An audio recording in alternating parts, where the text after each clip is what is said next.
And we are live. Okay, well, welcome everyone to another edition of Thursday Thoughts. My name is Megan Mitchell, and I'm here today representing Livable City, that awesome organization that brings you citywide open streets events such as Sunday Streets and Play Streets. And before I get started, I just want to give a quick shout out to our sponsor, Sonic. And for those of you joining us, please feel free to enter your questions in the comments. And joining me today is Andrea Baker, who is the principal of Andrea Baker Consulting and the founder of the nonprofit Into Action. Andrea Baker Consulting provides expertise in implementing initiatives, developing engagement strategies, and community outreach for companies. For more than 15 years, Andrea Baker Consulting's ongoing collaboration with businesses and community stakeholders has earned the firm the trust and support of city agencies, local businesses, and community members. Andrea Baker and her associates bring decades of diverse experience, professionalism, and creativity in their work. With personal experience in communities within the Bay Area, the Andrea Baker Consulting team has focused on connecting businesses and government agencies and the local economy to thrive. So we want to introduce you all to the fabulous Andrea Baker, who is joining me live. Hi, Andrea. Hey, Megan, thank you for the wonderful introduction. Hey, you make me sound good. You are good. I'm so happy to have you here today. I am happy to be here. Wonderful. So tell us, where does your passion for community engagement come from? Well, I guess, I would say the community engagement piece is all part of being an entrepreneur for me. It started, and it really is a passion. I can take us all the way back to my father was an artist. And when I was 16 years old, I started helping him with his business. He created a line of cards, greeting cards. And my job was to go out and sell the cards to businesses. And I was 16. So that was the beginning of my real interest in being an entrepreneur. And I have to say that over most of my career, which I'm afraid to say spans now 4 decades plus, I have primarily been an entrepreneur and understand all of the sort of the difficulties, the challenges of being an entrepreneur, and wanted to really share that with others. And as you know, so Andrea Baker Consulting, when I started doing technical assistance in disenfranchised neighborhoods like the Bayview, like the Fillmore. And that gave me an opportunity to work with small businesses, and particularly Black and brown businesses of color. That's my personal interest. I'm interested in all small businesses, but our community needs that extra help. And I feel like there's a world out there that is supporting other communities. So it's my job to promote our community. So that's really where the passion for an entrepreneurial, activities and spirit started. We started doing community engagement really sort of by happenstance. And that's because we started the Bayview Community pop-up market, which was now like 10 plus years ago. And as we started working with vendors and realized, and it all started because of the cottage food industry, right? That the DPH gave that permit allowed our micro businesses to use their own kitchens to create items that could be sold. And so once we promoted that and encouraged people to participate, we then realized that we needed to create an environment, a location for them to sell. So we literally just walked into doing that. And because we created the market, which was a weekly market, we had to figure out how to engage community on a regular basis. So from that sort of built that service stream for us. And we've been doing that for a while now.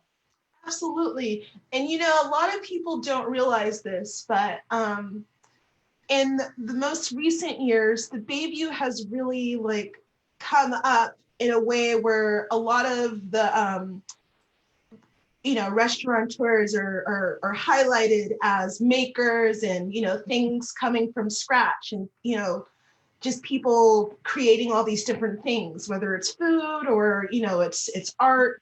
And Andrea really was like the first to highlight all of this. She's very modest. She will not tell you this, but I know for a fact, because I was there, that when these community markets started, and I believe it was over in Pier 70, That's right. we're the We first to started really. at the third market on Third, then we went to the Bayview Opera House. They closed for renovations, and we ended up in Dog Patch, right at Definitely. Pier 70.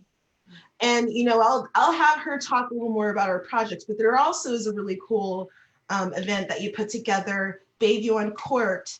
This is really cool because there's a lot of breweries, and we have a winery in Bayview. So Andrea put this event together to highlight all these craft wine and beer makers, put them in one location, and then just have everybody come pick up a glass and taste, and then you get like a commemorative glass. Oh, I just had mine. Um, Yeah. but yeah, I have like a collection of Bayview on Court glasses from over the years.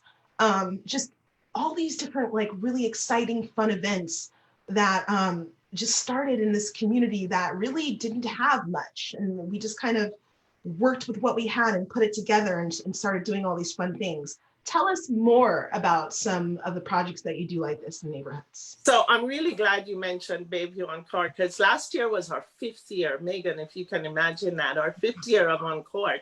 And along with featuring local breweries and wineries, we also try to incorporate appetizers and bites from local food businesses as well.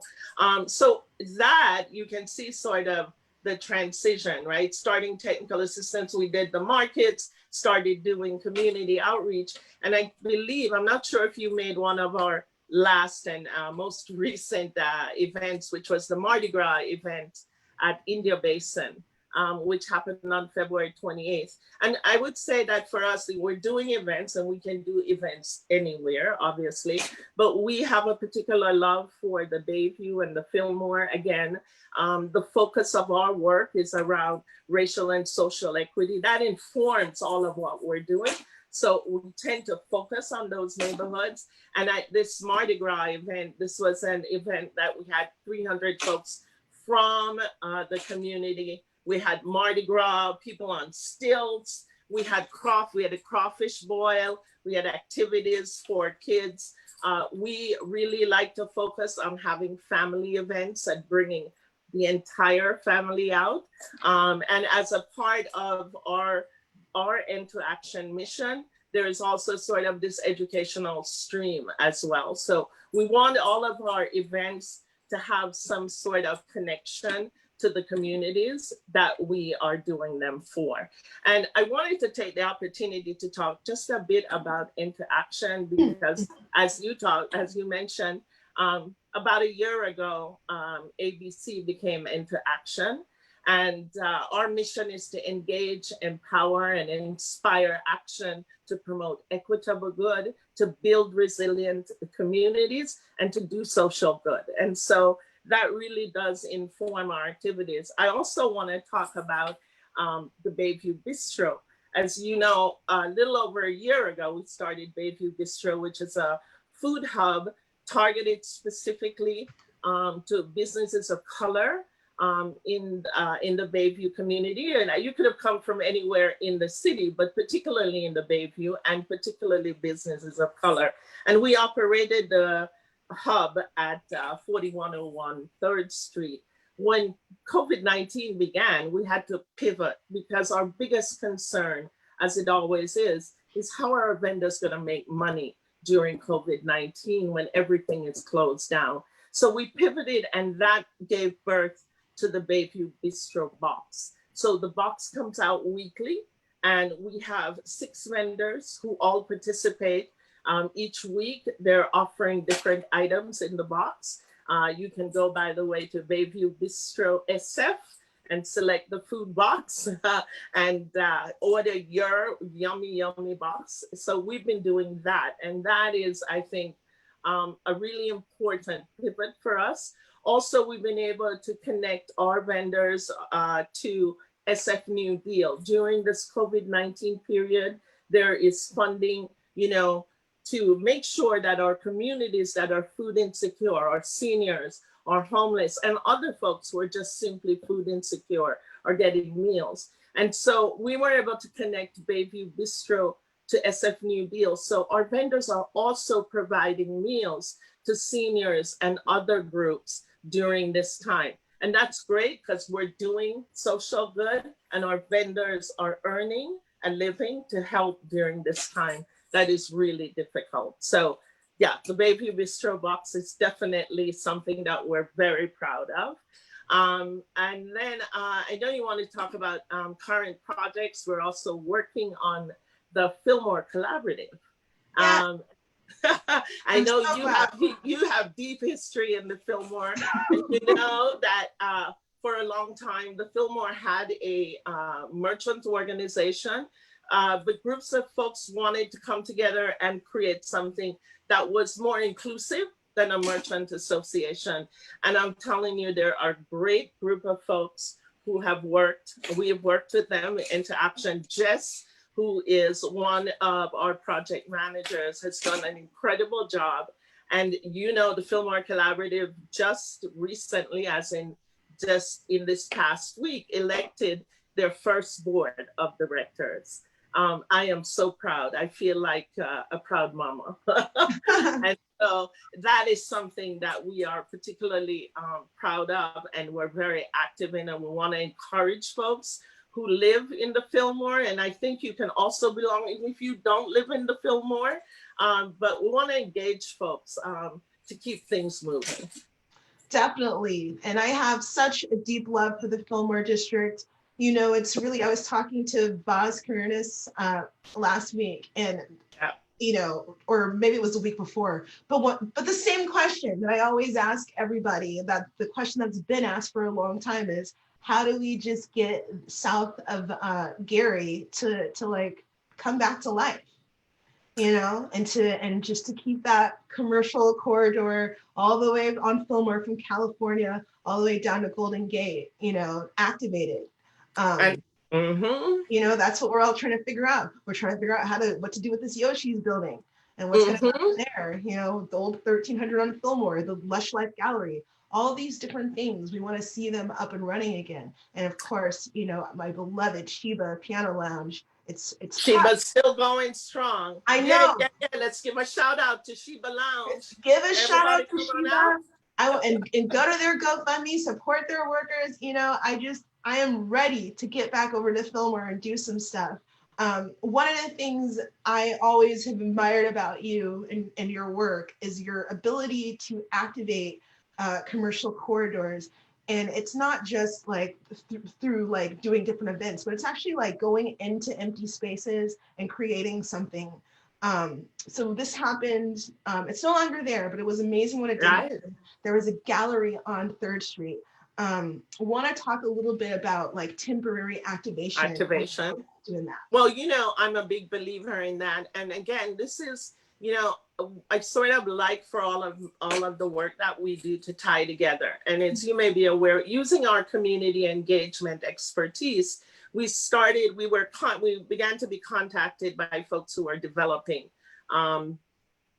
residential mixed use commercial along 3rd Street. And so we've had the good fortune of working with 2 or 3 developers who are doing work on 3rd Street itself. And one of the things that I've always believed is once we work with them and get them through entitlement, there is always a period of time where they need to be working on construction drawings and getting estimates. And so I always ask my client, well, once we get you through entitlement, I think that a great benefit to the community is if you allow us to use this space free of charge, right, until you're ready for it, so that it can benefit the community and the community can have a connection, and you, Mr., Mrs., Ms. Developer, can become a true community partner.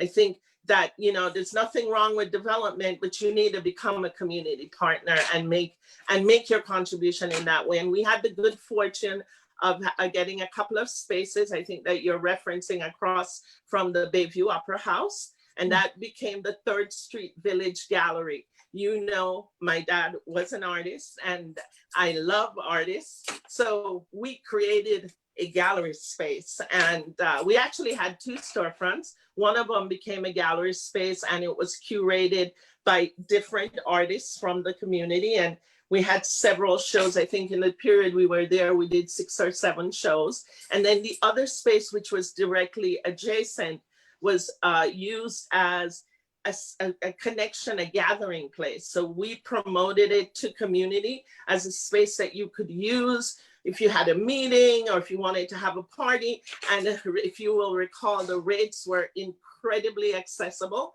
I think we charged $25 an hour to use the space. And if you couldn't pay that, that was never a deterrent. So that was one way that we used that space. And then I mentioned Bayview Bistro Hub earlier in our conversation, but Bayview Bistro Hub was formed from another client. We worked with that client, that developer. They're going to be starting soon, building 32 units and ground floor commercial. But the same arrangement with that developer, who gladly said, sure, we will make the space available until we're ready for construction. And it was that that allowed us to access that space. And with the assistance of SFPUC's, their community benefits arm, and through OEWD, we were able to raise the remainder of the funding needed to support that activity. And so I, again, love that connection. Whatever we're doing is informed by this desire to bring resources and services to our communities of color and our communities who for many years have not had the access that is so important to building a successful business. Absolutely. I love that. I want to ask you what's next for Into Action, but none of us know because of this pandemic. One thing I do know is that you have this incredible ability to just adapt to whatever is happening around you. So I anticipate some exciting work coming from your firm. Well, we are working on that. I think I might have mentioned that the Bayview Bistro Box, be looking for those holiday boxes. And then we are working now on trying to create experience boxes. And I can't give you all the info, but we're looking at like boxes that might be a Friday night date night box. Right? Ooh, I'll take 2. How can we create, in this time of COVID-19, how can we create an experience that you can simply pick up from us on a Friday afternoon between 3 and 5 and have everything you need to create an experience at home or sitting in the park someplace? I love that. That is amazing. Very innovative. And I do want to also remind folks that our Bayview Bistro vendors, we are always available for catering, any catering. So it's 15 or more, and we need a minimum of 72 hours. But we are able to provide you catering menus from all of our vendors. So you always have a choice, and always remember that you are supporting our local Bayview vendors. And that is so extremely, we all need to be helping each other and working with each other to get through this. And we're going to get through it. And I believe we're going to be even better. Wonderful. Resilient SF, as always. That is it. That's perfect. And that's just a perfect way to close this out. Oh my gosh, Andrea, I want to thank you so much for this wonderful conversation. I continue to be inspired by your work. I'm into community engagement. I learned everything from you. Oh, so I did. Thank you. Thank you so much. And I'm so glad I passed it to you because I knew that it was a power that you would use for good. Go on, Absolutely. my sister. Use your power for good. Definitely. All right. Thank you so much, Andrea. Thanks so much for having me. Rest of it. All right. You too. Take good care. Bye-bye. Bye-bye.